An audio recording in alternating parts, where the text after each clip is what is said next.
Yeah, I'd like to take this chance to apologize to absolutely nobody. People can call me crazy. I don't care. I feel like the losses are just magnified now. I have to say it.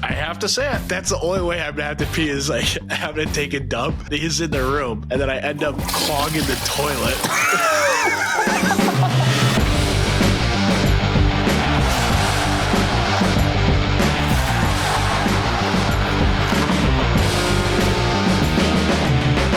Ladies and gentlemen, boys and girls, welcome to Wingmen, your hookup to hockey. We are your host. I'm Brady Tkachuk.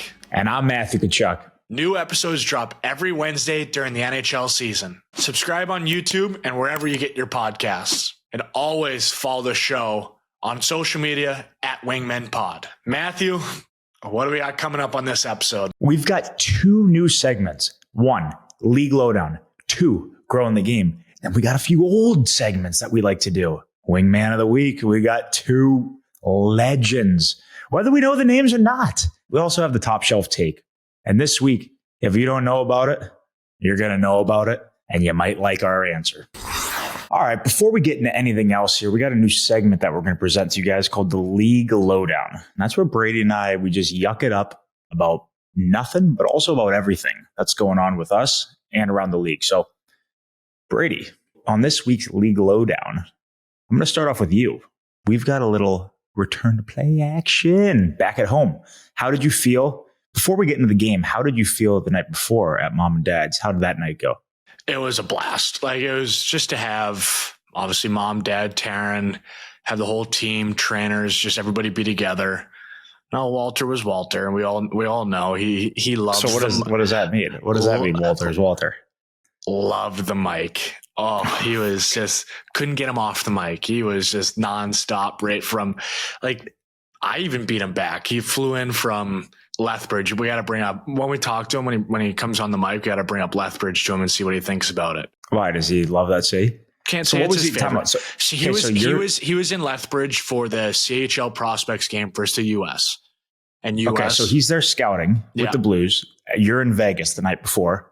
Yeah, you fly after the game. Get in at like 4 a.m. That was. I told you that over the summer though when you were playing. Like, that's tough. We gotta leave the next day, but all good. Got to get us out of Vegas. You know, got to get you out of Vegas. Smart. You got to get back to St. Louis. Dad flies back. I did get a picture from him early that morning. Early. Yeah, got a picture of him at the restaurant having a nice cold one. Hey, what's preparing for you guys? What's better than an airport beer though? Wow. We're going into League Lowdown, but now we're going to rank your top 3 beers. Wow. I didn't think the League Lowdown was going to prepare for this one. So I'm scrambled right now. And we can't even think about this. We just got to go, right? I would say probably, holy shit. I'm stressing right now. Maybe a tailgate beer, number 1 for me. I'll throw airplane beer. Number two Vegas.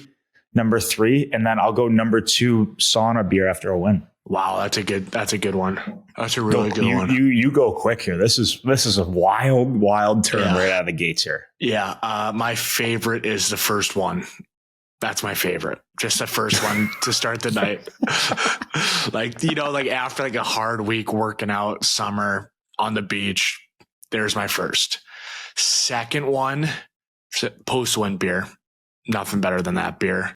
And do you know what? I'm going to change my sauna because I really don't like do that anymore. But just like the first, like on the bus or play, like, you know what I mean? Like that first post-win beer.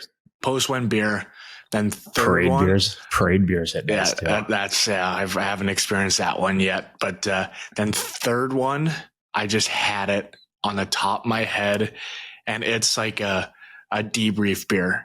Like after a night, post, you're just shooting it, that beer. Or like a bonfire beer. That's nothing better than that. Ooh, so there's top real 3. Good. Top 3. Real so good. Back to it. Yes, Walter had a beer early. Back to it. But like this when we talk about the League Lowdown, Brady, we aren't trained in our answers here. We don't know what we're gonna say. We're just yucking it up, just kind of saying it how it is. Like we're honest aides. We promote everybody. We're honest about this. So I honestly thought in your first game, I thought you were really, really good. and I watched a little bit of you in St. Louis. I thought you played really good. You look fast as shit right now. Yeah, I mean, it was a perfect situation. Come back playing St. Louis, and you know what? The legs felt like, even these last 2 games, the legs felt awesome. There's definitely a couple of shifts where, you know, the lungs feel a little bit more, and like you're kind of more tired going into it. I mean, but it's just. But how do you prepare for that? Like some people have been asking me all the time that aren't like playing in the league or even really played hockey. Like there's such a difference between conditioning and then on ice conditioning. Like I find it hard to prepare to get back playing until you just get into game action. Like you almost just need the games. Like the only way I feel like to get in shape now, because all you can do is skate, get a couple battles, but it's not even close to, you know, net front battles or a guy leaning on you behind the net, like against the wall, then, you know, having to skate up and down like you can't really emulate it, but the game. And so I feel like that's where slowly adjusting and progressing, but I know there's no excuse. I know I've been feeling good, but I just, you know, need to be better, and missing 20 games. It's a tough feat to kind of get back into game shape as quick as possible. That's always been the goal. That's always will be the goal. But to your point, you don't really get in shape unless you play the games. How many games for training camp? Like just when you're saying there for people listening, like takes you a couple when you're throwing right in the fire to get into like that game shape. So like I always notice in training camp, everybody comes in fresh. So everybody hasn't played in so long. So the first few are like, you're just running around like your fucking head's cut off. Like it's nuts, but everybody's dealing with it. But then you're out 20 games and now it's December and like people are in a groove, and then you just come back. Like it's gotta be like, I'm kind of just talking to prepare myself for how it's going to be, whether it's whatever the fuck it's going to be. But like it's going to be a grind just to like, everything's gonna be quicker than I'm used to. Everything's been also, I'd like to throw in there, put on the full equipment the other day. Nice. We're going to be talking about that because I want to hear about it. Fucking right. It was awesome. It was just awesome. We're going to get more depth. But I just find from what I saw from you, because I had after I was done my shit at the rink for the game, we were playing somebody and I had your game on my phone, just like the third period. You looked really good. And then I was just talking to Dad after he said you're awesome. But no, that's great. That's great. I'm glad to hear that. You got one more here on the road, Montreal rivalry game. Big one for you guys. Get back on track here, and kind of just like a big one for the standing round. It's so fucking tight. Like every one of these is insane right now. Like we're playing Toronto, and last year we're in Game 7 against them, second round, and now all of a sudden we're like at the bottom of the standings right now, but we're 3 or 4 points out of playoffs. Like it's fucked.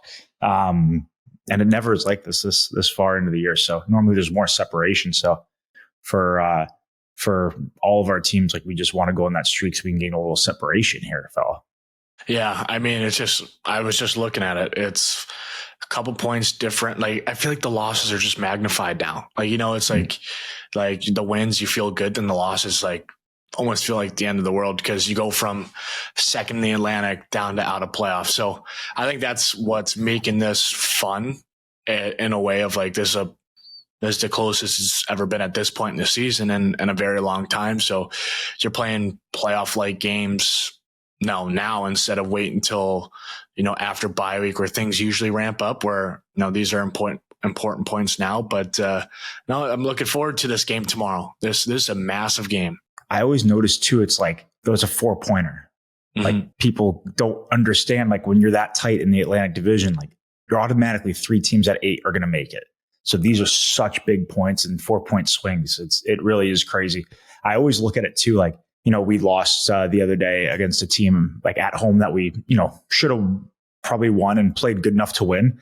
And those are the ones that are tough when you lose them because, you know, guys played well, and you know, you feel like you might deserve better. But I always look at it going into a year, like here's a certain amount of points that you should get to get into playoffs, whether it's like the 96 or whatever the case. So these are the ones you have to win.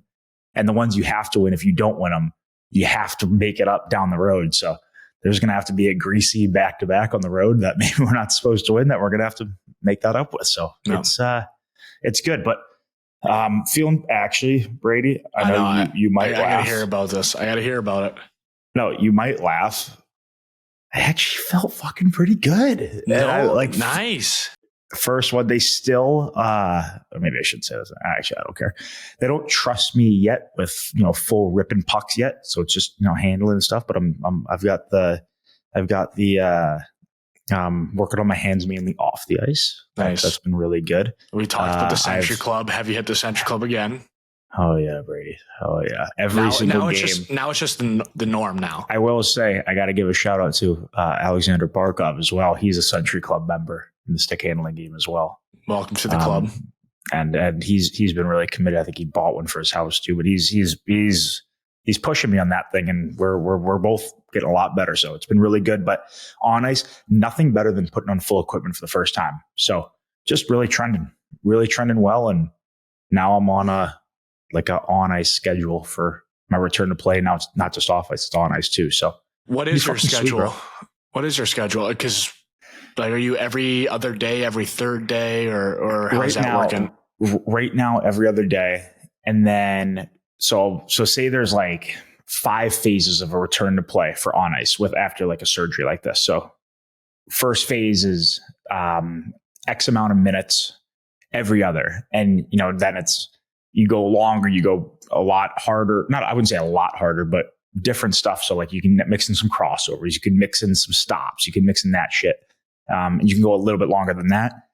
And then kind of phase 3 is more the pucks, phase 4 shooting. And then, phase 5 is fucking full contact and you're pretty much back. So just continuing to hit milestones, seem to hit one every day. So it's really exciting. So that's awesome. So was that phase, I still don't understand, phase 2 or phase 3 that you're in?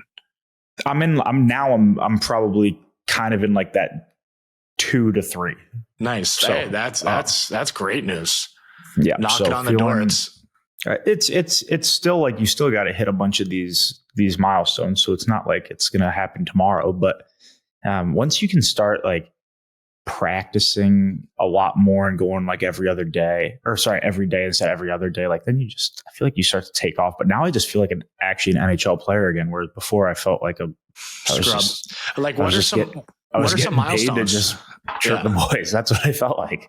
Nothing better. What are your next couple milestones look like? A lot of it's just related to how you feel from it. So can you cross over without it hurting? Could you, I don't know, Brady, could you hit a certain speed and feel good? It's all about how you feel afterwards. So how you feel in the rest of the day, how you feel in the next day. But it's great. I'm doing a lot more running now too. It's just you feel like an athlete again. So I'm just kind of over those main hurdles. And like I said, I felt like I was just paid to just be an off-ice comedian for the boys. Now I feel like a player again. So it's great. That's awesome. I'm excited to hear more about the progression. No, that's great. I'm happy that you're back in the full gear. We'll keep giving some progression updates throughout, and we're nearing the endish. So it's actually fucking really exciting. So why don't you? We got next to me a couple scraps. Yeah. We have some good scraps, and the hockey fans, of course, they love the game, they love fights, and there are some big ones. Last year, Nason got a big hit on Tage, and there's a big fight. I didn't even realize how big of a hit that was last year. I can't remember that from last year. And how big of a deal that followed, in the room, in the media. I remember seeing that hit and nobody doing anything. I was like, okay, that's pretty weird. He's a potential Olympian. He's a great player, good guy, and nobody fought. And I know they addressed it and stuff like that, but good on him. He's just going to take ownership and just going to put it in my own hands. And I want a piece of him. So I thought that was awesome. Realistically, he's got a lot of respect for him as a player. He's a hell of a player. He doesn't need to do that. Unreal player. Yeah. He doesn't need to be doing that, but he's a big guy and just probably said, fuck this.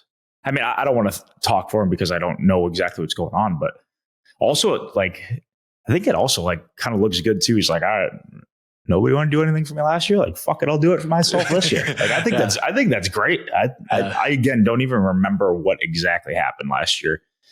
More about it. So what happened? Nobody did anything and then they got roasted. So tell people that don't understand kind of that. Let's give an example on our team, for example. just use my team as an example. Yeah. So say Barkey. Yeah, that's who I was going to go with. So Barkey's gets a puck and gets headshot. And no, the example last year, he gets headshot, guys see it, and they don't go after the guy and fight. And so it's like, not the code, but it's just like your best player gets taken advantage of. Obviously, you stand up for him, and you don't do that to our it would have best been player. An absolute shit show. Yeah, it's you don't do that to our best player, or we're going to do that to your best player. That's usually how it goes. Like if you're going to take advantage, like all right, we could do the same thing back. So last year, I remember seeing that hit, no fight, and then their coach came out and said like that's going to get addressed. That shit will never happen again. And like they probably got roasted the next day for it, but that's something that should not take till the next day. It's that should be an intermission, just a look in the mirror moment. Like it doesn't matter if you fight or not. You don't let your buddy or your teammate get taken advantage of ever. I don't care if you're going in there against the toughest guy. You're going in there just to show that you got each other's back, and you might get your ass kicked in the process. It's just happens. It kind of reminds me of the clip when somebody in Detroit, I can't remember, was going after Timmy, and you did like the Collinsworth slide in, the Chris Collinsworth slide in on Sunday Night Football. It was like hello, how are you? That's the best. It is the best video. It's like, Chris, welcome to Sunday Night Football. Yeah. Oh man, that really is good. But we gotta find that video. Yeah. But that's kind of the same thing. Like one of your best players and Timmy was, I don't know, some guy was probably picking on him a little bit, and then somebody comes in there. It's just kind of code in hockey. But what you don't see, back to that fight, is like very rarely do you see a guy of that caliber, Tage, just be like, fuck it. I'm going to do this myself. I love how it was the next year too. He's like, I didn't forget about it. Like it's just Brady, hockey players, hockey players have the best memory. I still owe a guy a hit or something from my first few years. I'm not going to say who on here, but there's still people that caught me pretty good when I was in Calgary that I'm still trying to my favorite catch them with their head down in the middle. I swear to God, Brady, I'll tell you after this. My favorite is I might even text you right now so you can laugh at them. Hockey players have Irish Alzheimer's, forget everything but the grudges. Like it's just, it's true. It's true. Very true. It's just a tough, it's a tough hit to see, but you love the response. So, were there any other good fights? There had to be a few. I got another one. Former teammate Mark Kaslik. I honestly was kind of like surprised with this one because I didn't see it. Like I would never had it in my bingo card, but that fight with Seider, you had Cassie throwing rights and then Seider was throwing lefts. Like there's nothing better than just a right left, no defense. But you see that fight? Brady, I looked forward to this league lowdown every week because I think when we watch hockey so differently. Like I'll send you clips of like a sick goal, and then you'll send me like, for example, you texted me this toe-to-toe fight, and I'm like, we watch hockey different ways. I love it. I mean, I've watched every hockey fight on YouTube by every player. You are a hockeyfights.com whore. You really are. I love it. You really are. But I couldn't believe this fight. If I'm Seider, I'm not fighting him.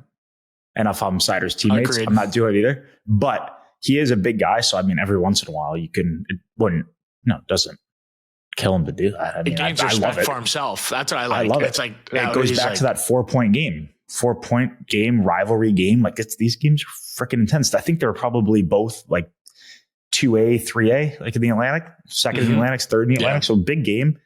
I loved it. I think he ended up playing like almost 30 minutes with the fight too. Like he's a wagon of a player. He should be fighting all the time. But honestly, didn't know he could chuck him like that. Was he a lefty too? He's a lefty. You have to see that fight. I got to see it. I got to watch this. And then you have to watch his first fight versus Forsberg. I didn't know it was a lefty until that fight. And I don't think Forsberg knew either. I remember that one.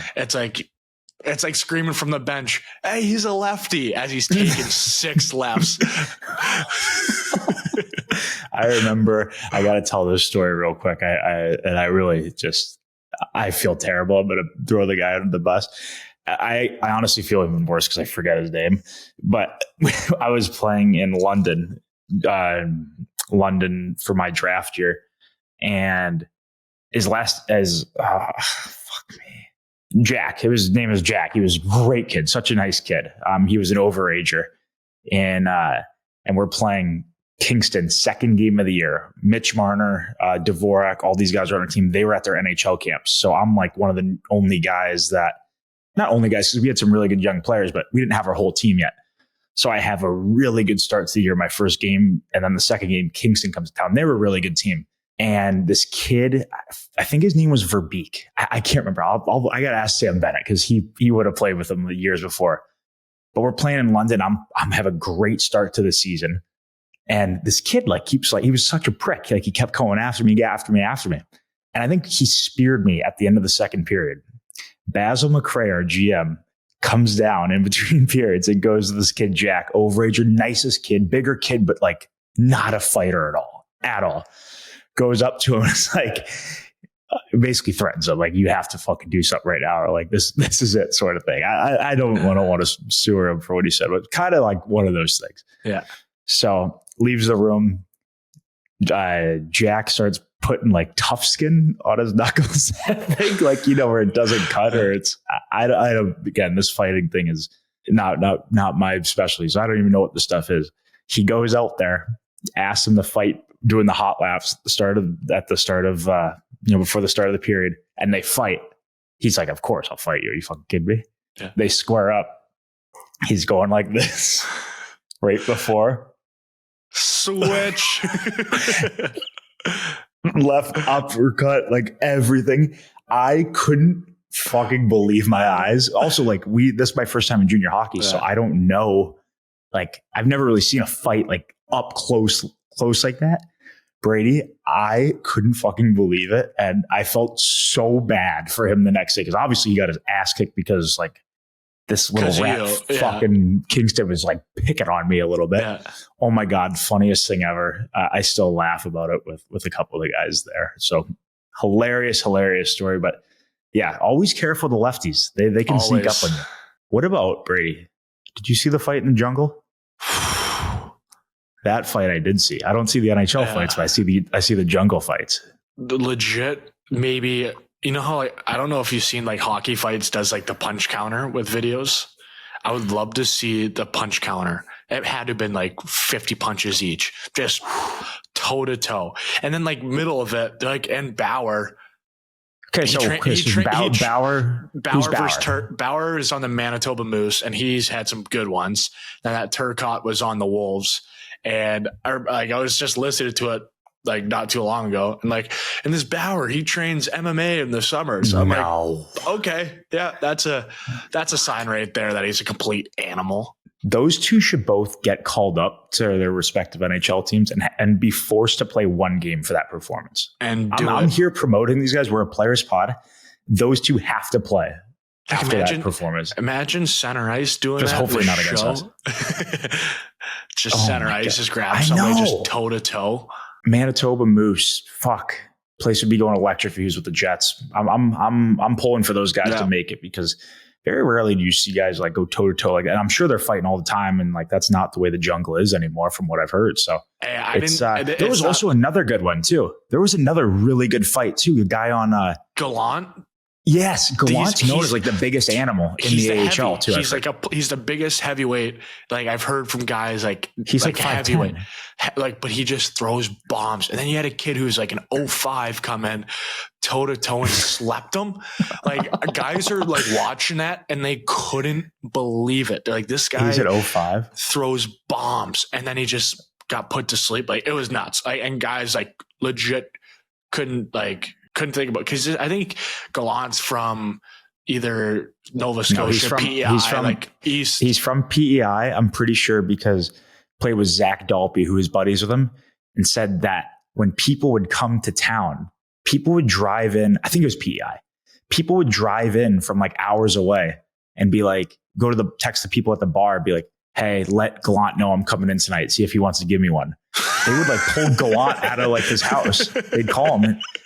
They call him and he'd be like, we're going to get Zach Dalpe on here one day to confirm this story.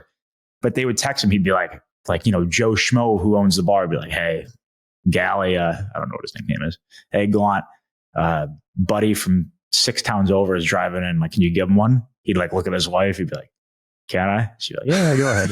They'd go and just get into a brawl outside the bar. And then he'd go back to the house and the guy would just drive back to his town. We need confirmation on this before I will get confirmation on this. That's an all-time story. For the viewer, what's the jungle exactly? Like this Turcotte versus Bauer. Like what is the Always Hungry League for the viewer? Yeah, so Brady and I were talking about this. We talk about a lot of slang on here that some people would understand and some won't. So we'll just start off this, and then I think later on in the show, Brady, we got a few. We have to get to that. We think it's normal, but we understand that there needs some future explanation on it. Yeah, because if we have people in here listening, they need to know everything that we're saying. So the jungle is the AHL. That's pretty much it.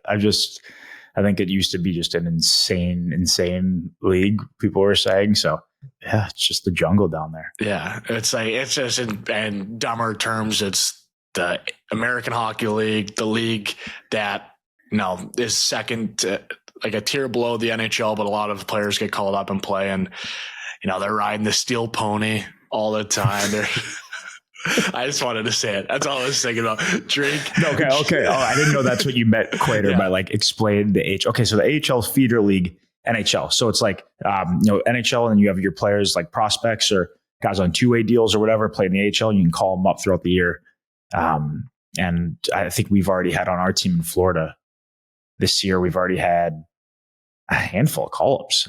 I know a bunch of, like, at least 2, 3, maybe 4 guys that played in the American League this year. So, you need guys that are playing it. Actually, we probably had the first year we won, I think we had a ton of injuries at the start, and to get us in the playoffs, we had so many guys get called up. So that team in Charlotte provides a lot of help for us. Like they do a great job when the guys come up. So that's always great. All right, Brady, because we're on the league lowdown right now, we have to talk about some of the other teams around the league. There's some teams on serious heaters right now, teams that maybe aren't doing so well, but we'll probably pick it up here. The league's so tight. But let's start with some winning streaks here. We have Colorado. I don't even know what's going on right now. One regulation loss is insane. Lightning right now, after being like last the first 7-10 games right now, are winning every game. It seems like they're playing unreal. I think Minnesota's buzzing right now too. I haven't watched them a whole lot, but I think Boldy and Kaprizov are sick. So I really enjoy watching them. What are your thoughts around any individual performances, any teams that you like watching?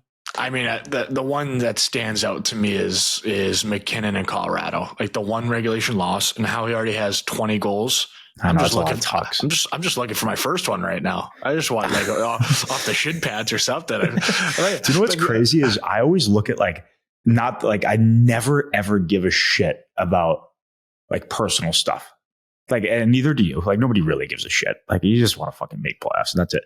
But I remember always being at Christmas and being like, all right, like I got 10 goals. Like I'm going to get 20, like you just double it or whatever. Yeah. Fucking, he's got 20 goals. It's not even December yet. Like it's insane. It's crazy. Insane. That's probably the one I love. I love playing in the time zone of the Mountain Time when I was playing there, because you could watch all the games in the East and then watch the ones late in the West. I gotta say, being in the East, I don't love the Mountain Time because it's a little too late for the kid right now. Too late. I know. So I need them to go on an Eastern roadie so I can watch them. I know they come to us in like a month. So you know what I find impressive? Like, I know you mentioned Tampa is. I remember seeing stuff. It's like we have like no reason to panic. Like this, like the first 10 games are magnified, and I like just a belief that they had. And I think I've definitely can use that for our team. I feel like you guys already have a tremendous amount of belief, but like that, no matter what segment of games, if you're struggling, that you just kind of get back on a roll and then kind of forget about it. So I like just like the belief that they had in themselves. And they have to have the belief too. They've got like so many guys out right now. So it just shows that fucking give guys an opportunity. They're step up. I always notice that when they actually have guys out, they're harder to play against. They will like work harder or games are tighter, like simplified. But that's how some teams are. If you have some guys that are maybe more skilled out. I look back to the last few years of playoffs playing them. Like when they had guys out, they were harder to play against. Like it was just kind of the way it is. But Matthews had a sick move on Ovechkin there. What are your thoughts on the little best on best action? I mean, I love it. I love Ovi's mindset. Like, two of their best players, on their respective teams, they want to go at it. They want to show who's, the best guy on the ice. And I don't think there's anything better is when top guys go after each other. And it's just like that prove like, all right, I want to be the best tonight. Like nothing's going to stop me. So I love that run any day of the week, twice on Sunday. Do you know what's the best part? The best part, Brady, of like when the best players go against each other on the like in games like that. Some best players in the league, like they don't have to do, like they can get away with it playing a certain way, but nothing better when it's just fucking mono 20 face-offs a game against a guy. It's like, fuck. Like I remember last year we were playing in playoffs and Barkey and Aho were going against each other. Fucking awesome. Fucking one year I fought Pasternak. Just lots of shit. Yeah, that stuff fires me up more than anything. It's such an energy boost for like everybody. It's like, all right, like these guys, they're willing to give it all. I'm following them. It's just like Rhino like going after somebody last year on Toronto. I'm just like, this is fucking NHL, boys. This is why you play the game. It's special. It's absolutely special. And we cannot talk about any other team or any other play, any other move without giving a shout out to, I gotta give a shout out to the Apple of the Year. We saw the Apple of the Year this week, Brady. Talk us through it. Yeah, I mean, first off, we wish Kyle the best in his recovery. I know it's not the news that you ever want to hear, but I think it says a lot about being hurt, but finding a way to get off and skate to the bench on his own. I think that says a lot about his character and never lay on the ice no matter how much the pain, and just setting up an unbelievable play kind of on his way to the bench. I think it just says a lot about kind of what they've built there over the years, and especially him as a player and a person, just to be able to fight through that pain to make that play and get a goal. And I just wish him all the best in his recovery. Tough situation. I mean, Apple aside, for him to come out and just be able to skate off there and just get to, that's fucking insane. It's crazy. Insane. Last week we talked about the Winter Classic jerseys. We had, good things to say and maybe some things that we would have done differently, but overall, Stylist Brady. Overall, we are happy with the Winter Classic jerseys. Now there's some sick alternate jerseys. Let's talk about the Colorado Avs Nordique jersey. When you throw on these vintage jerseys, Brady, like it's just not just fucking fire you up. Like we love history, love the players that wore these jerseys. Sick. I mean, how do you not like the Nordiques? I mean, they owe it to the Quebec City. We love Quebec City. We've been there a few training camps. I had a great time this past training camp. I couldn't name one place I went to there, but I went to about 10 and loved every single one of them. It was awesome. Kind of reminded me of like New York City a little bit, but older. It was awesome. Way smaller, but like the street. It hums. I love the people there. Great people. It was a fucking hell of a time. I would say Colorado owes it to them. Play a regular season game there, maybe against Montreal in these jerseys would be sick. That'd be sick. Those jerseys are epic, but I think I like the Stars jerseys the best. I remember Dad saying, didn't like seeing them last night. That's for sure. No, you did not. And you saw a lot of them with the puck, and a lot of Sallies with those jerseys on. Yeah, a lot of Dallas Stars. These jerseys, I had nightmares. Sick. Those are sick. They actually looked pretty. They looked really good.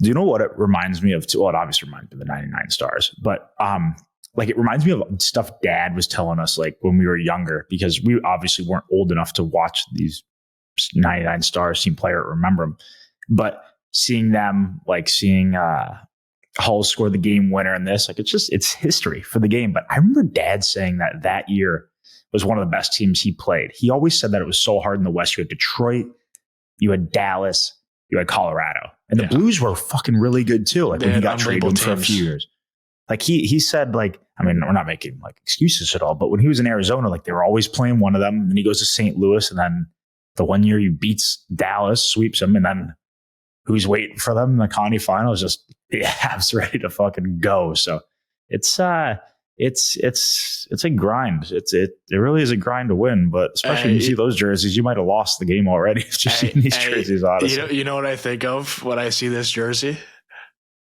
Darian Hatcher, Keith Tkachuk, center ice after he hit JR. Hey, one of the best videos ever. Hey, what's the Sally after? I don't know. I think Dad was like trying to chirp him, but couldn't get words out of his mouth. He just got popped. That is a fucking sick fight. We'll have to get the boys to find that fight. So I think quick story. What was it? JR broke his jaw from Darian Hatcher, like a dirty head or smoke, popped, whatever. Elbow. And the next game, like first or under a minute into the game, my dad asked him to fight. It was like captain on captain fight. Also, captain on captain fights, Brady, are the best. They are the best. The best.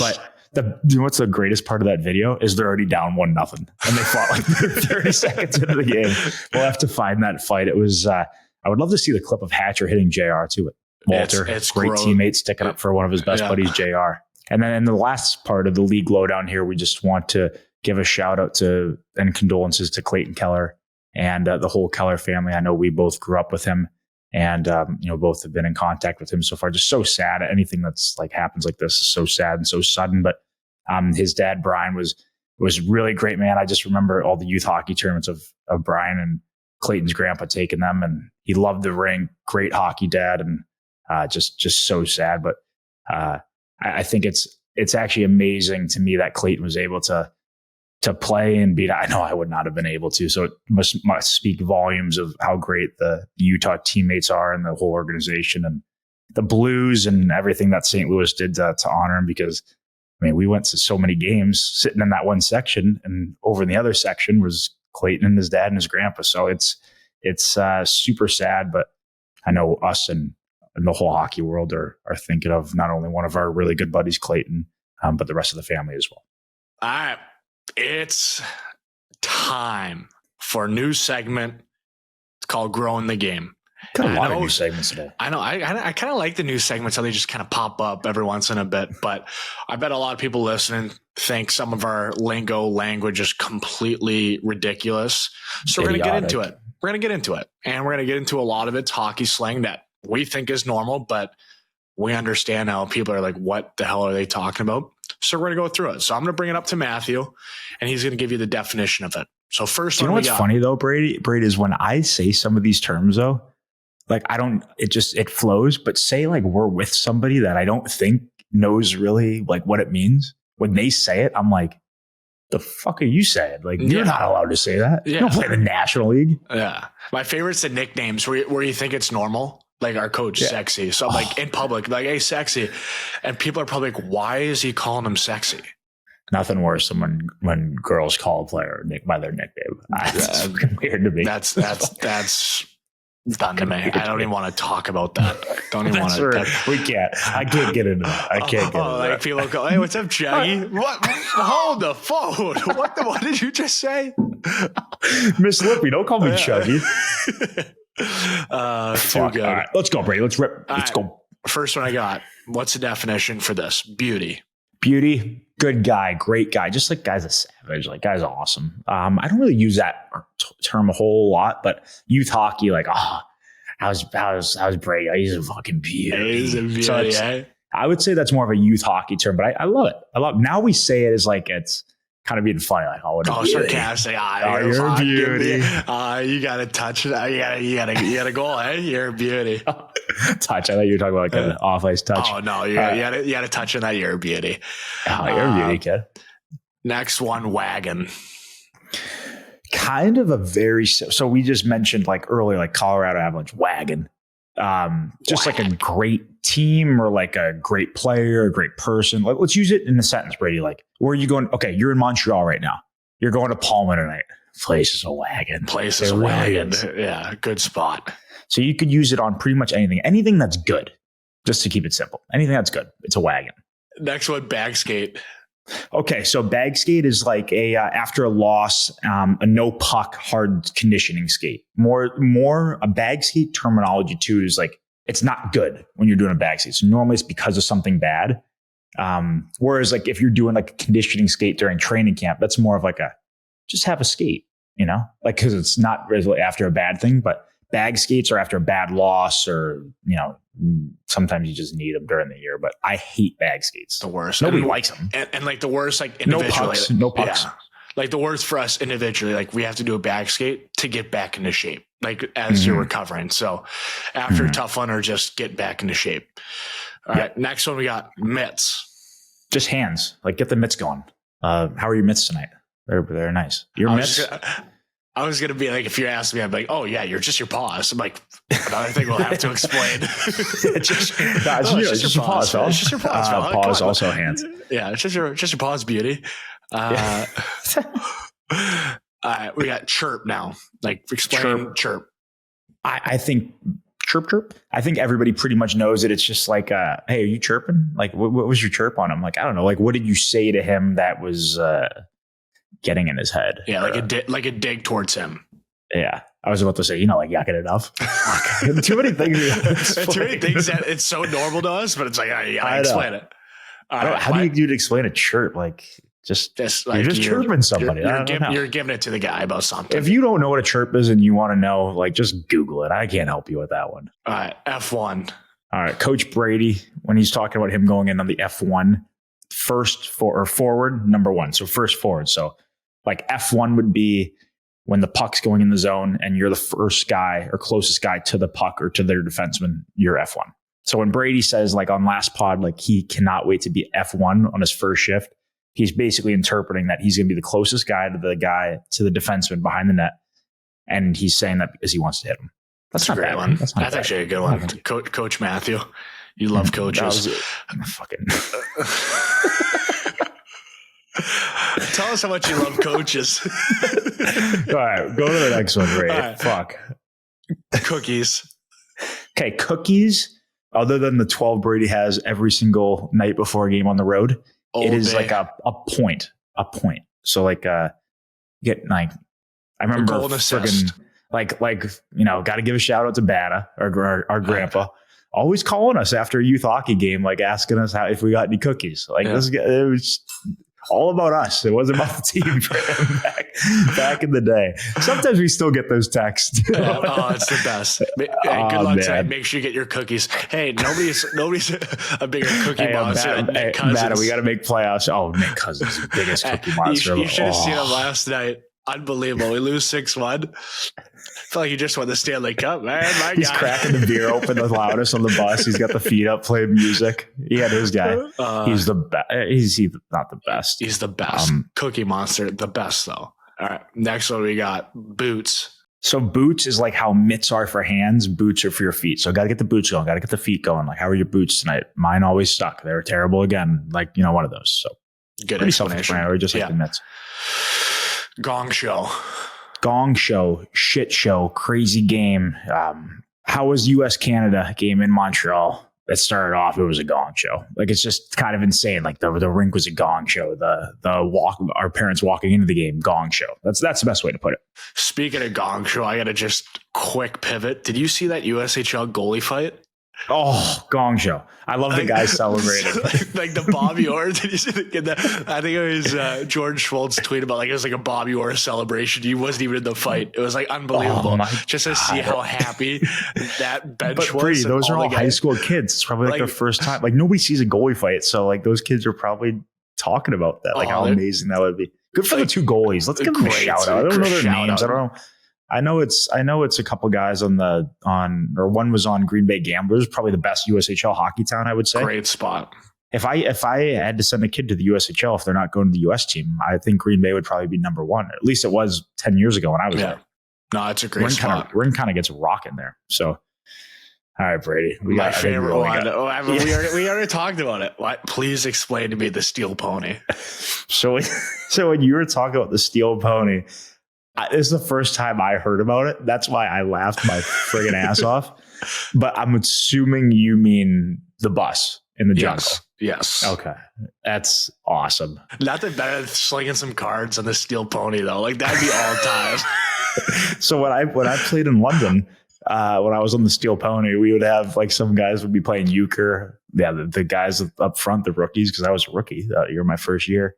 We'd be like sharing a seat. We'd be fucking playing like PSP, I think, or Nintendo was going there. So there's some card games and some good games in the Steel Pony. That is a faux show. That's all time. One of our favorite segments going, Quater. The best. And his questions. Fire away, Quater. All right, number one. This particular Buffalo fan was not happy that Lehkonen was at 40 Thieves right after the road trip, I think. There was a tweet about it. I think it got almost like 1 million views. Brady, so are we talking like landing after the game back in Buffalo and trying to catch the graveyard shift out of the bar? Yes, I think that's exactly what it is. Like they just landed right around midnight, it seemed like, and he probably went home, dropped his stuff, then went right to the bar. So what are your guys' thoughts after this, Brady? Brady, before you answer, did they play the next night? I do not believe so, but I will confirm after Brady's answer. It's like, what's the big deal? This kid, like, he's my age. We're young guys. Like, if we want to go to the bar, we're going to go to the bar. Like, we're still like normal people. We're not just hockey. Got to get ready for the, like, if we have time, if we're not playing the next day, we're going to have a good time. Like, you're supposed to enjoy, like anybody, you're supposed to enjoy what you do. And what a fucking dickhead who tweeted it out, like shitting on him for doing that. To make this kid look bad, where you can go back and see me a couple years ago. I think I went out after a loss and I was singing karaoke. Like, it's just, I was seeing Mr. Brightside with my Patriots, like, retro sweater. Like, it's just, like, you got to enjoy yourself. Like, yeah, it's probably not the best result. And I don't know why this guy made a big stink out of it. Like, it's, like, stay in your own lane. Like, if this guy wants to have fun, he should have fun. He shouldn't be judged by going out and enjoying himself and being a robot. Like, that's not where we are, not who we are. Like, I don't care, Brady. Pissed me off. Brady, I don't care where you play. You could play in Buffalo. You could play in Florida. You could play in Vegas. Like, if you don't have a life outside of hockey, like, it's a fucking long year. Like, you got to let loose a little bit, have some fun. He probably didn't even go that crazy either if he got in that late, unless he's, slung a little bit on the plane too. But yeah, to clear it up, they played Pittsburgh at Pittsburgh the 26th. Okay. Friday, Saturday? No. So it was Wednesday. So then the tweet was like the 20th. Wednesday. Yeah, the tweet was the 27th. So that was like, and they didn't play till the 28th. So he had like a day off. Yeah, he had Thanksgiving off, or he's probably going to team thing. And do you know what? I hate to break it to the guy tweeting out. He probably had a few more at the team Thanksgiving thing. So fucking relax. I mean, kids, Brady, you said he's your age. He's probably, yeah. I don't know if he's single or not, but he's fucking slinging it at the bar. Probably had a few checks with him. I don't know. I don't want to get into that part, but let him do it. Who gives a shit? He's having fun. I mean, all right. I got a better idea for the guy who tweeted out. Why don't you just make him stay in his apartment for all 82 games? I guarantee you he would want to get traded in the summer. So can relax. Let him have some fun. That's fair. All right. Now on to question 2. We have some comments and reactions from Brady's take about Derrick Henry. The first is Sens Talk. Brady, I love you, but I don't know about this one. I got to give a shout out to Robbie Thomas, who texted both of us actually within the last few days and said a very similar comment as to what I said when Brady first said it. Basically just saying how big of an idiot Brady is. So it's not just me. Sens Talk kind of agrees with me on this one. Brady, do you want to change that opinion that you had last episode? Yeah, I'd like to take this chance to apologize to absolutely nobody, because I still stand with what I said. You just have one opportunity. People can call me crazy. I don't care. You have one opportunity out of 10. I'm going to be put in a body bag 9 out of 10 times. But the one time is how bad we want it. I take my will any day of the week. And so following up with that, Joe Dirt Canada mentioned, what do you say, Matthew? Matthew can't believe that Brady is his actual brother. Well, I can't because he's a mutt and I'm a rocket. But, but a hell of a guy, though. Joe Dirt can, come on. I'm shocked he had 114 likes. Oh, good for him. He must have a sick Instagram page. The one before that, Mr. Zakat, he said he probably thinks he can fight a bear and win too. Brady. Oh, for sure. He's Brady, like, if Khabib could do it, I can. Yeah, it depends on the bear. And did you see the tweet that I put in there of what was being said? It was basically a meme of Derrick Henry and then you, and I think it's a Barstool video of like Mike Kadick and some guy, and he gets absolutely leveled. Like the guy goes from 90 degrees to 0 in like a matter of half a second. Do we have Derrick Henry's height and weight? I'm watching this video right now. He goes down. Yeah, I might get run over. But hey, he came down with me. That's a 4th down stand. Boom, right there. I'm taking it to the grave. It doesn't have to be pretty. He can run me over. If I'm just getting that little shoelace at the end of it and he's coming down, I'm counting that as a tackle. I've gotten so many people reaching out about your tape. Yeah, you're spin zoning this in every possible way. Yeah, it's unbelievable. I think people are just like open field. Like people got their own vision of it. I have a vision, Oklahoma drill. We're hitting a hole together. Yes, 9 out of 10 times he's running me over. But the one time he might run me over, I might catch him. I might catch him on the way down. All right, now moving on to question 3. In the recent podcast with Bar Down, James Dunphy talked about a prank he pulled on your teammate, Giroux. Do you know what we're talking about the cutting of sticks? And then it happened not in practice, but on the power play, I think, in a game. Can we just hear your side to defend yourself for the people? Yeah, I mean, there's definitely not much. Don't spare any detail, Brady, because this is iconic. No, there's not much, defense for myself, but we're going to start it out. So this is the day before, and just in context, we're playing St. Louis the next day at like 2:00. So we're not going to rank only for game time. Is this this year or last year? This is like 2 or 3 years ago. Okay. And it's been under wraps for a pretty good time, but then James Dutt just released a book and the story kind of came out. So here's my side of things. So I get to the rink, let's just say it was a Friday practice and we're playing on Saturday at 2. That I get to the rink and my sticks are taped, clear tape, like not even like a big prank at all. And I'm just coming back and I'm just like what the just who did that to me? Like somebody's gonna get it. Can't do it to the captain. No. And then I had DeBrincat sitting on my right in the locker room and Timmy on the left. And they're like, I'm like, who was it? Like, I don't know. Like, just I didn't see it, even though they've been sitting there that whole time. I was like, who was it? And they like didn't say anything. So I'm like, and then in my head, I'm like going around the room. And I'm like, all right, who kind of has the nuts to do that? And so I'm like, I immediately went to G, because that was the year we were just kind of giving it back and forth with each other. And I think he was already on the ice, or no, he was in the gym still warming up. So I'm like, quickly, I grabbed the 3 sticks out of his stall and I sawed like almost like a quarter of the way through on his shaft. So you couldn't see it, like grabbing it. You're not checking that part of your stick. No, like I did it prepared for a game. I did it in the middle, so I didn't want to do it too low because it's by the blade, and like obviously people like look at the blade and they'd be able to see it. And then too high, it's like the tape, and then like your hand's there, so you'd feel it. So I did it right in the middle, and I did it to 3 sticks, and then it's almost like right when I did it, poof, out my brain. I just went completely rocks. Like just didn't even think about it. And then I went on the ice, just kind of feeling good about my craft. Paws are nice. Boots. We talked about it. Boots are money. So practice is over. Nothing happened. I was like okay. You forget about this totally until the next day. Like you don't even, not even in your head. I'm telling you, when I did the sticks right away, I forgot. Like just like here's something else. It was over and done with. Yeah. I was just moving on to the next thing. And then all of a sudden game time happens, first couple shifts. No, fine. Nothing happened. Feeling good. And then we have like a power play. Like it almost feels like 5 minutes into the game. We go out there. We will be getting clip about this, by the way, Brady. We will be getting that. We went out there. We didn't score. They came out there, and all of a sudden breaks his stick, comes back to the bench, and then knocks down a puck, breaks it again, and then it's a 2-on-1. But he changes and he's furious, and he's like looking at his stick. He's like, "Ref, grab me those sticks. I need to see those sticks," as the play's still going on. So he has 2 broken sticks on the ice. Yeah, 2 broken sticks on the ice. And he's like, "Ref, bring me those sticks. I think somebody fucked with them." I was like, and then right when he said that, I was like, oh my God. And then he starts giving it to Braden Shen, because they played together in Philly, because he thought he did it. And as he's doing that, like our equipment trainer, so on the forward side, like the sticks are on the D side in the first period at home.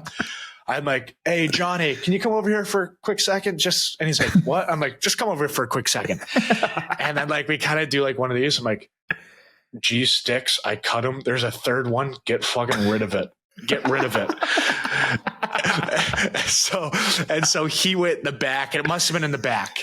And like he's giving it to Shen, and TV timeout.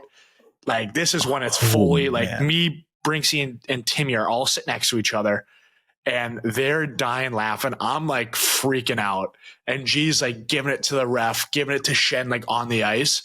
And I look at Timmy and Brinksy. I'm like, we're taking this to the grave. Like, no ifs, ands, or buts. If I hear you both say anything about it, you're done. We're not friends. That's it.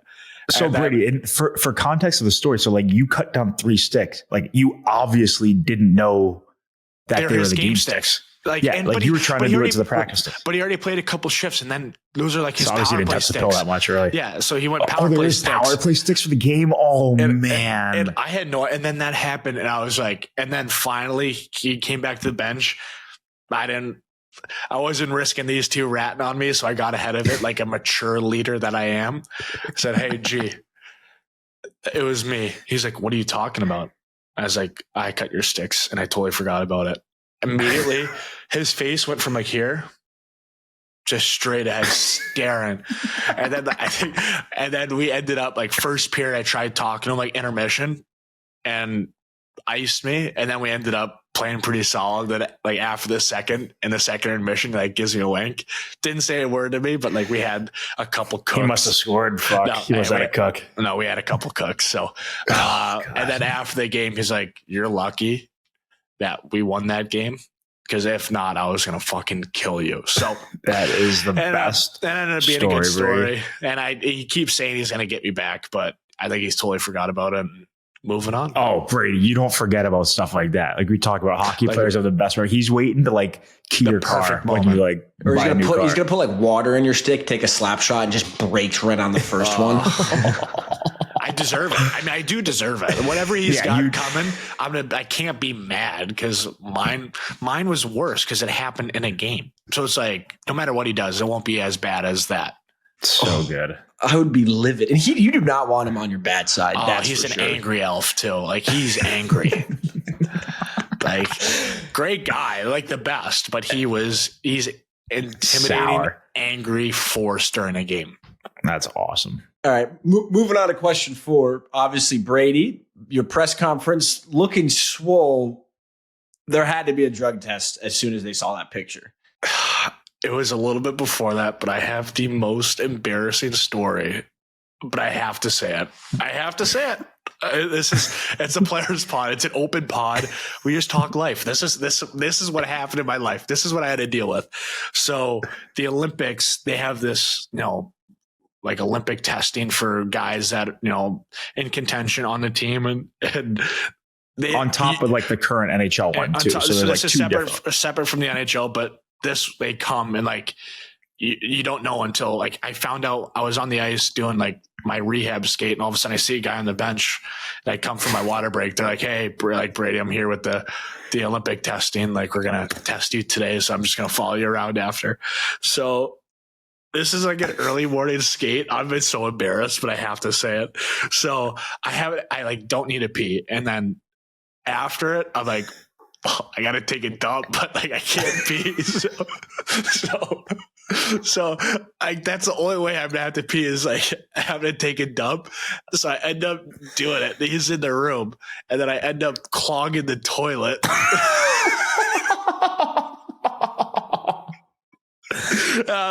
And the guys there are like, "I'm sorry, man. I can't pee without taking a dump." They're like, "Actually, you can't wash your hands with soap until we're done with this." Seriously, you're not allowed to wash your hands with soap either. Like it's nuts. All these drug tests are crazy.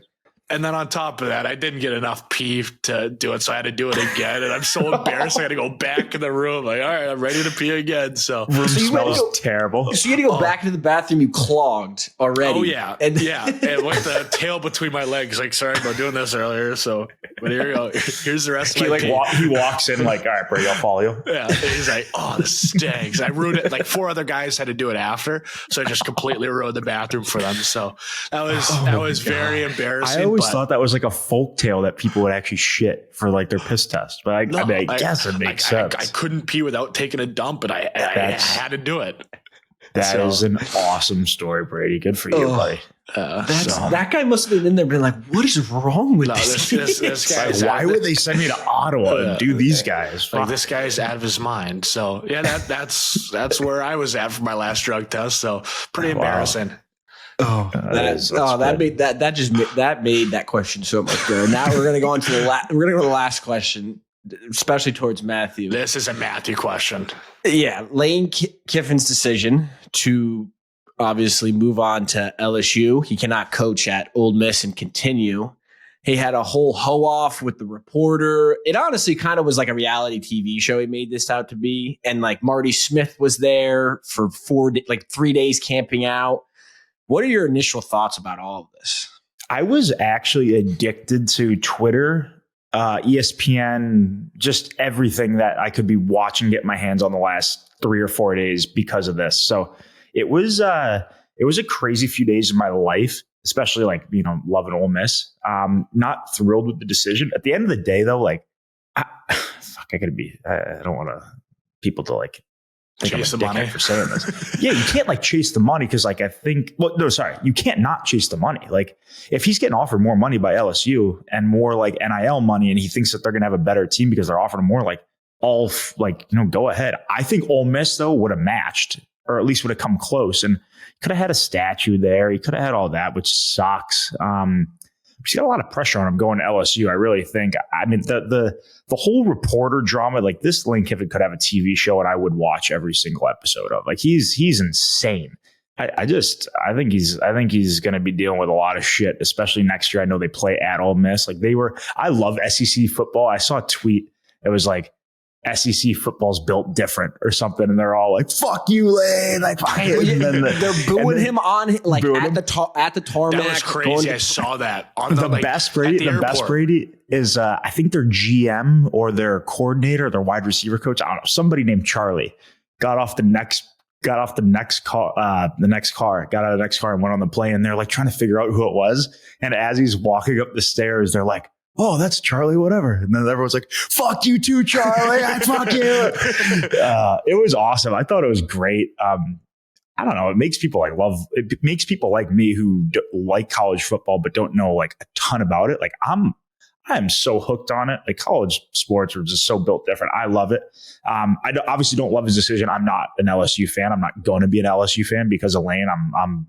I'm all Ole Miss. I hope Ole Miss beats the shit out of him next year, but you can't fault the guy. I mean, if he gets, and I don't know the details, but if he gets paid a lot more money, like I know it's the rival, like I think about other shit in life. So it's a tough one for me, but I'm still Ole Miss guy though. Yeah, it is a tough one, but we do have some big news. So now with Quater's questions, the Wingman podcast now has a voicemail. The number is 1-310-896-5568. So now we get to leave the listeners up for questions. It could be Hockey 101. It could be what's your favorite color? Brady, why do you take dumps and clog toilets? Like it could be anything. Deflected. Yeah. So we are going to transition Quater's questions into some fan questions as well, and I'll be listening. Wait, Quater, you can't gas yourself though. We still need a couple Quaters though in there. We will. We'll probably go 3 Quater questions, and then maybe we'll pick 3 voicemail questions as well. This is exciting for the fans. I'm excited for this. This is going to be great. This is news to me. This is fucking awesome. Yeah. This is great. I can't wait to prank call that number. And yes, I am sitting on the toilet right now. Well, Brady, you are in Montreal. Quick shout out to the hotel there for one of the best toilets ever. My first action walking in the door, sitting right on that toilet. Bags on the bed, fucking trousers down. Here we go. I've been waiting all day for this dump. So best heated toilet seat at the Ritz in Montreal. That's what we're getting at, fans. Heated floor, heated toilet seat. Heated floor too. And then the bidet. Like there's just nothing better. Is there a TV in there as well? That would have been awesome. Don't need it. You can sit there. What are you going to listen to French anyways? It's too hard to fucking follow. Time for the top shelf take. This is Brady and I have a lot of favorites. A lot of favorite things going on. This to me is kind of, other than, I still got to give it to Wingman of the Week, but I love hearing our takes, Brady.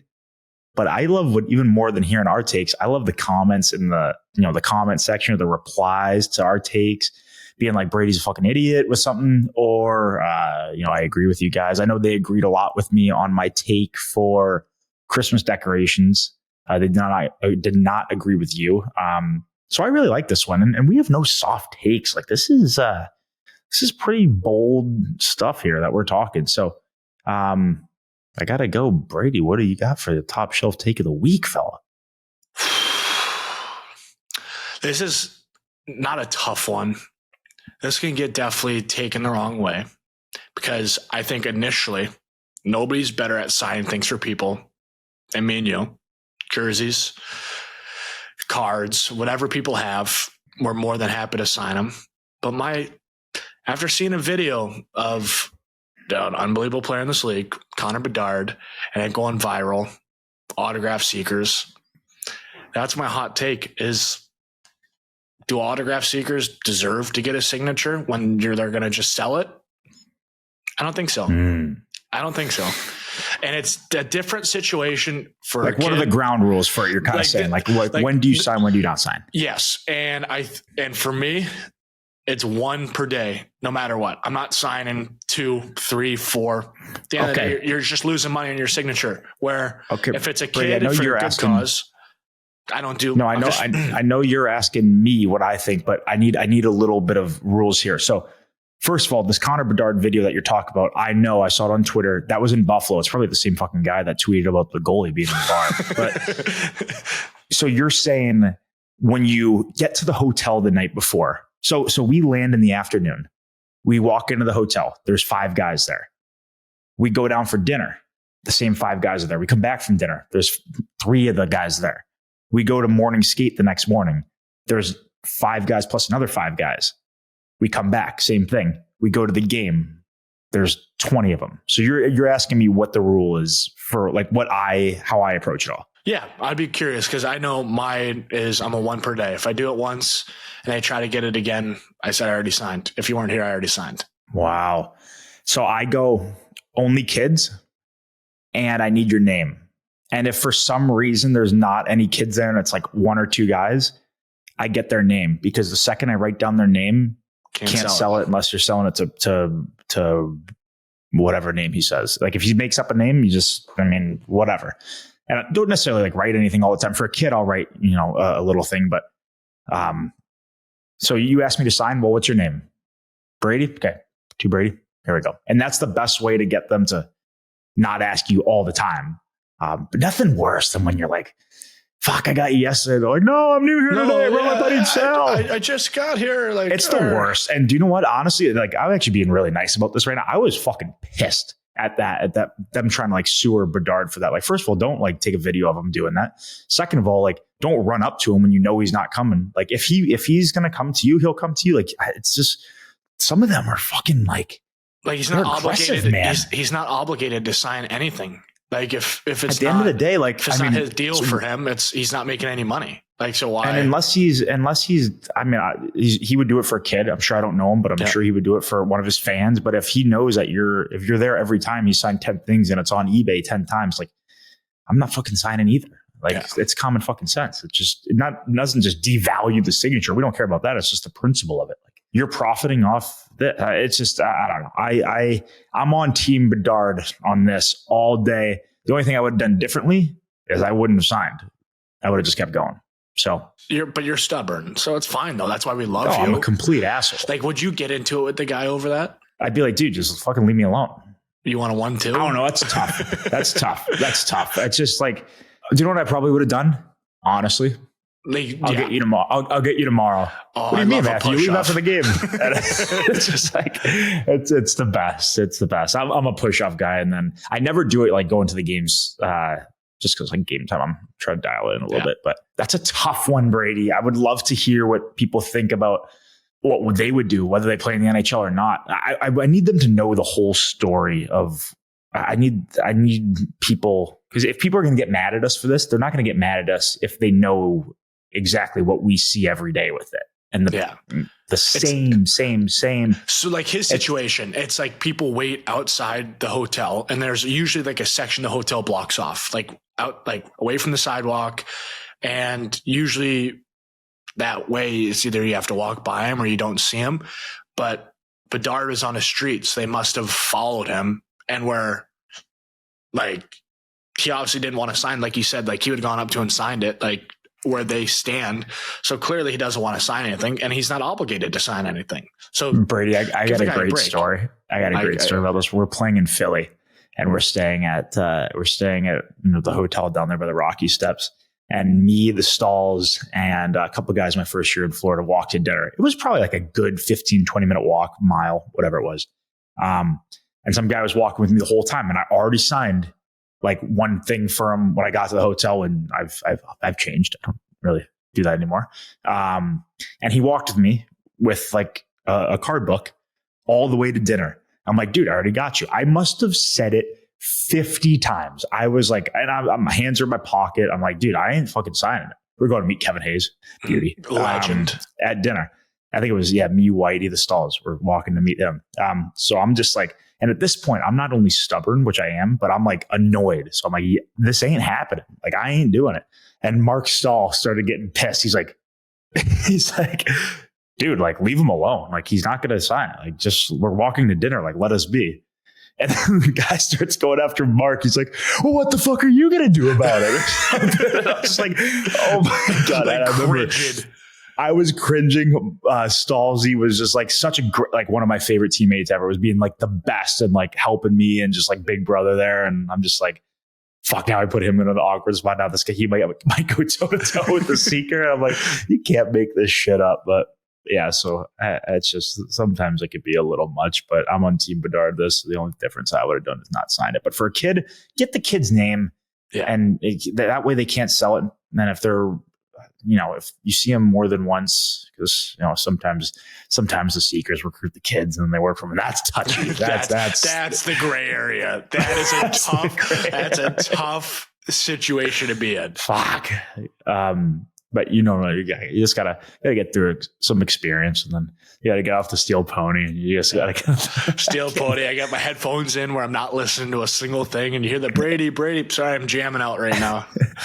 I love it. Number one best segment in podcast fucking going right now. And podcast sports. And just, this is the best segment of all time. Wingman of the week. We got to give credit where credit's due. Matthew, who's your wingman of the week this week? Dun, dun, dun, dun. So I actually don't have a name for my wingman of the week, but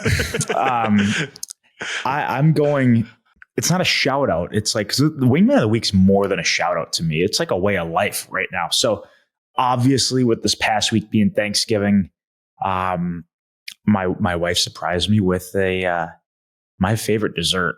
It's my favorite dessert, I think, on the planet right now. And always has been growing up in St. Louis. My wingman of the week is the pastry chef at Annie Gunn's out in Chesterfield, Missouri. Because that apple pie, the ice cream combo, Brady, it's the number one dessert. There's not many desserts. I can't think of one that beats it. So Ellie brought it back from St. Louis for me, put it in the freezer probably for like the last month. That's a nice touch. I would say I had pretty much that whole pie to myself over the course of a few days. But also leftovers are so nice on Thanksgiving. But I got to give it, wingman of the week, pastry chef at Annie Gunn's. That apple pie is special, doesn't even do it justice. So shout out to you and the unbelievable work that you guys do there. I love that apple pie, baby. Can't wait to be back in St. Louis and have another one of those. Brady, it's going to be hard to beat my wingman of the week. You've got to have one. It's got to be good to compete with mine, because I don't think anyone thinks coming close to my wingman of the week this week. You know what? I have to be honest to you, to everybody listening. I had a tough time picking mine. Because, really? I've had a couple hockey ones. I've had a couple Sens ones recently, so I didn't want to do hockey. And I was like, you know what? First one, I want to go through football. Nobody really helped me out in fantasy that much. So I can't really give any much shout out to one individual. So then I went to the drawing board. What has interested me recently? I've watched the latest season of Stranger Things, and I've seen the whole show. Great show. A show that I didn't expect to really enjoy, like starting it. Please tell me Millie Bobby Brown for you then. Even better character. No, because I haven't really seen the show. It's a great show. I recommend it. But one of the best characters on the show, all time, leader of the bunch, leader of, he mixes in the older group and the younger group perfectly. He's the leader of the bunch. Steve, great character. He's my wingman of the week. Just good hair. Just good hair on the guy. He's a so good you're leader. Telling me Steve from Stranger Things is your wingman of the week? And it's not even close. Do we have like a real name for Steve, or do you just know him as Steve? He's Steve. He's my guy. Because man, that's the only the Millie person is the only character from the show I know. I watched like 2 episodes of the first season. It's a great show. Stick with it. Long episodes, but this season I haven't stuck with it. So there's Good 2. Steve. So season 5's and 4 episodes came out Thanksgiving, and we have 4 Christmas. I think 1 like New Year's Day, and I just watched the first 4. Lights out. So I'm excited to see the rest. So Steve is my Wingman of the week. So out of our 2 Wingman of the week right now, we know a combined 1 name. So we're gonna learn more. I can't wait to give pastry chef at Annie Guns as my Wingman of the week. Just a big hug, not an ass out hug either. Just a big hug. Thank you so much. And then we're gonna get a real name for Steve. I like it. I like just Steve from Strangers. Strangers. I like Steve, and he's got good flow on him, and he's a good leader. We'll get him on the pod one day. That'd be epic. Well, that wraps up the 4th episode of Wingmen. New episodes every Wednesday during the season. Watch and subscribe on YouTube to the Wingmen channel. Listen and subscribe wherever you get your podcasts. Once again, Wingman is a Wave original. Follow the show on all social media at Wingmen Pod for fun clips throughout the week. And always, thank you to our amazing production crew, and thank you all for tuning in. Best crew in the league.